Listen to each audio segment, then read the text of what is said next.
Pas échappé, nous sommes en période de crise, les licenciements sont nombreux et pourtant à Sophia Antipolis, malgré ce contexte morose, certains n'hésitent pas à créer leur start-up.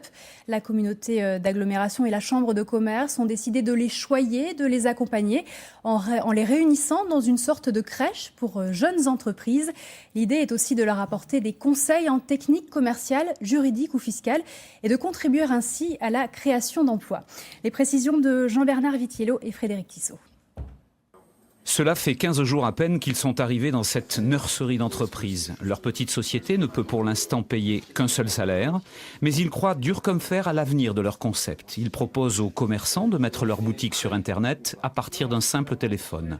En étant acceptés par le jury de l'incubateur de Sophia, ces associés ont pu d'abord avoir accès à un prêt financier. L'incubateur, c'est un cadre de travail qui est extrêmement agréable. C'est des professionnels qui nous entourent, qui nous permettent d'avoir accès à du conseil, du financement. Il y a une enveloppe qui est offerte aux incubés. Et de combien De 15 000 € en ce qui nous concerne. Les jeunes créateurs sont souvent des techniciens et des informaticiens. Ils n'ont pas la formation juridique ou commerciale pour monter une société. Ces deux entrepreneurs, par exemple, ont créé un concept pour des familles ou des amis qui veulent un livre de souvenirs sur le web ou sur papier. Mais ils ont rencontré un problème. Concrètement, j'ai un produit qui marche, qui tourne, mais je ne sais pas comment le vendre. Et j'ai besoin de me faire aider sur comment le vendre, à qui.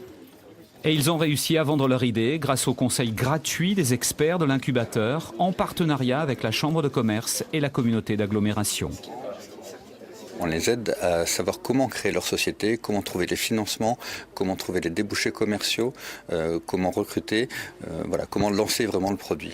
Aujourd'hui, un nouveau bâtiment pour l'incubateur a été inauguré. 40 nouvelles entreprises devraient arriver d'ici la fin de l'année. Elle régénère Sophia Antipolis et pour les dirigeants de la CASA, la haute technologie reste un vecteur d'emploi. Sophia a créé 2000 emplois en période de crise.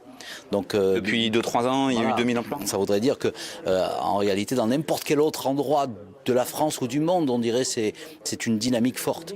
Une dynamique représentée par exemple par la société Acute 3D, devenue une des 3 entreprises au monde spécialisée dans la représentation des paysages en 3 dimensions. Après les conseils reçus ici, elle est en pleine expansion et devrait quitter les locaux de l'incubateur bientôt pour voler de ses propres ailes.